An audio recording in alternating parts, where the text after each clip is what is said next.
Hi guys, this is me, Kirill, your Justice analyst, and I'm back to continue with the Eurovision 2026 entries.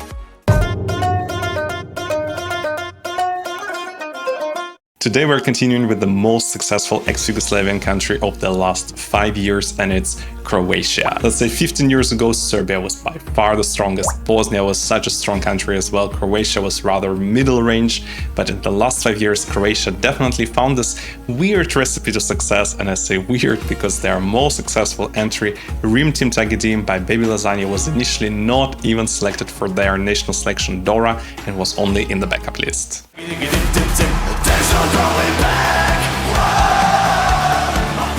But since then, Dora Festival very much established itself as the national selection of Croatia. I think they organize it only since like 6 years or something like that, and it definitely offers a great variety of songs. I haven't watched selection live this year, that's why I have never heard the winner, but at least now before filming this reaction I was going through some of the participants. I have really liked, for example, Lana Mandaric.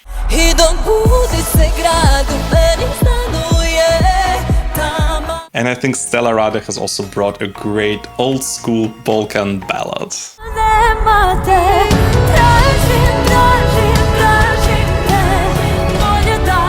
But who won this competition? It was a band Lelek. The name is definitely not new to us. If you remember last year in Croatian Dora, they already took part, they didn't win. They did very well in the televote, I think they had second place. In the jury vote they were kind of lower, maybe place 7 or something like that. In total they had place 4, but they were very much a big fan favorite. So you can see on your screen that even in the Eurovision scoreboard they were the winners of that national selection.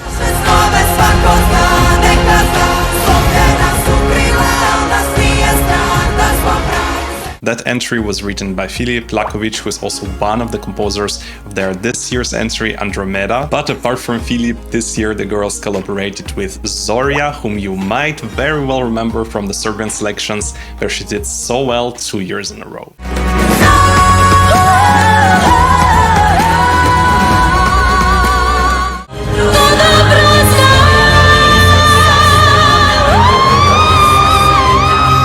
So I expect nothing less but a very powerful, anthemic, folky ballad from the girls, based on some snippets which I have seen. I haven't really heard the song, but at least I have seen what kind of visuals they go for. I definitely hope this will be something epic.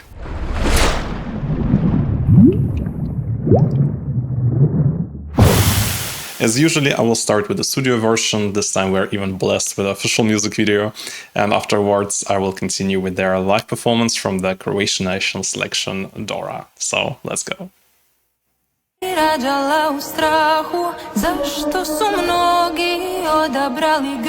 Very intriguing in the beginning, you already are curious to hear what's coming.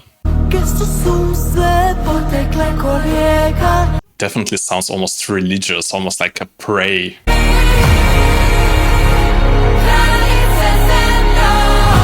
This could have easily been the new song of Nina Kraljic. Wow, this is truly epic.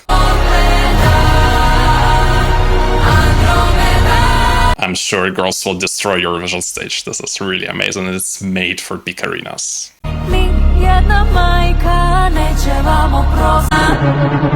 So intense.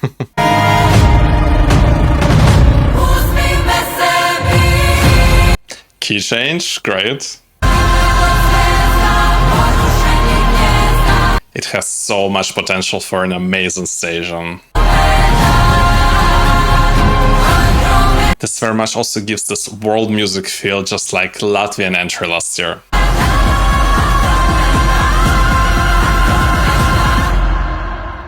Whew, what an ending as well. Speaking honestly, I'm quite blown away and hyped. I think this is exactly what Eurovision needs. Something traditional, ethnic, folky, something what actually Croatia hasn't sent to Eurovision already for a while.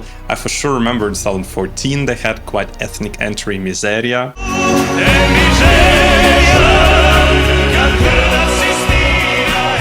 But maybe it was a little bit too ethnic. In 2016, Croatia has also sent an entry which was featuring folky sounds together with a modern instrumental.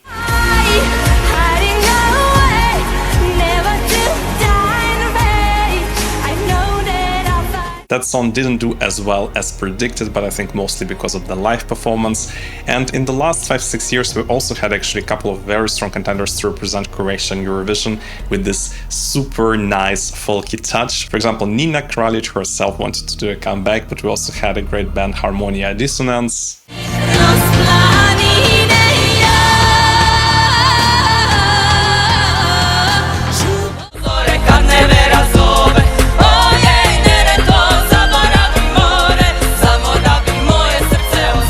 This folky sounds national language, but still making it not sound old, dated, but modern and cool. This could have easily become a soundtrack to some new fantasy movie or something like that, but I'm not really sure what the song is about, and that's what we are now gonna find out. So as you can see on your screen, Andromeda, performed of course originally in Croatian, translates to English into a sort of anti-war message. As you can see in the second verse, so many tears have flowed like a river. Why is history written all over again? Our sons are not subjects. The first verse says, why so many chose the grave? Our mothers did not give birth to slaves. In the last chorus, girls become even more vocal about the particular message of the song, stating, amid screams, the stand of soldiers, of course referring to the current conflicts which are happening in the world, in Eastern Europe, in Middle East, telling to the Queen Earth that the people behind all these horrible things are traitors. Why exactly this message is addressed to Andromeda, who from Greek mythology, if I remember correctly, married Perseus, had children with him, and then later Athena made her into this stars constellation in the sky. So interestingly, almost the same message as Justyna Styczkowska's song last year, just replacing Polish with Croatian and changing Gaia to Andromeda. But in any case, I'm very curious to see the live performance, so without further ado, let's go into their performance from Dora 2026. I'm extremely curious to see in which directions Lelek's performance will go, because we all remember Polish entry last year was totally nuts with all this Game of Thrones scenes in the background, so everything is possible. Let's see.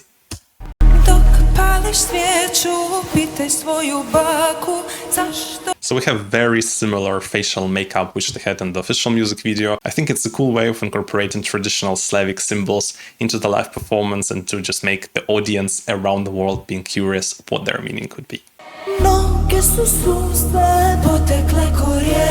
Wow, this prompt on stage is actually really pretty. It looks like some sort of medieval sanctuary, so very much fit into the song.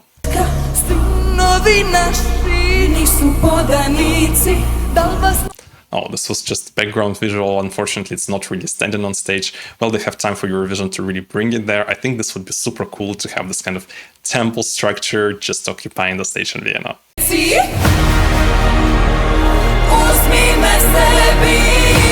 This sounds absolutely incredible, so epic. Their vocals are absolutely flawless, the visuals are very clever, so this is a very, very strong contender in Vienna this year.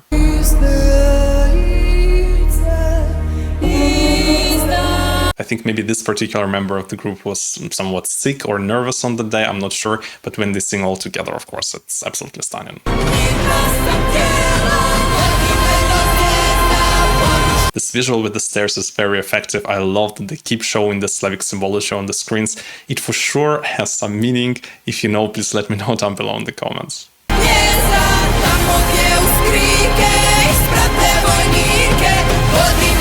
So they definitely can still improve the choreography, camera angles. I think here is a potential for making it even more epic.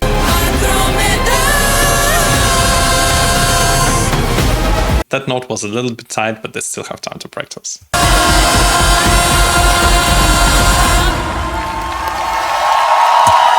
Very impressive. The harmonies in the end can be polished slightly though. What to say, it's absolutely stunning. I think the girls took a lot of ideas from the national selections from the past. For example, it really gives me a lot of vibes of Tanchugueras.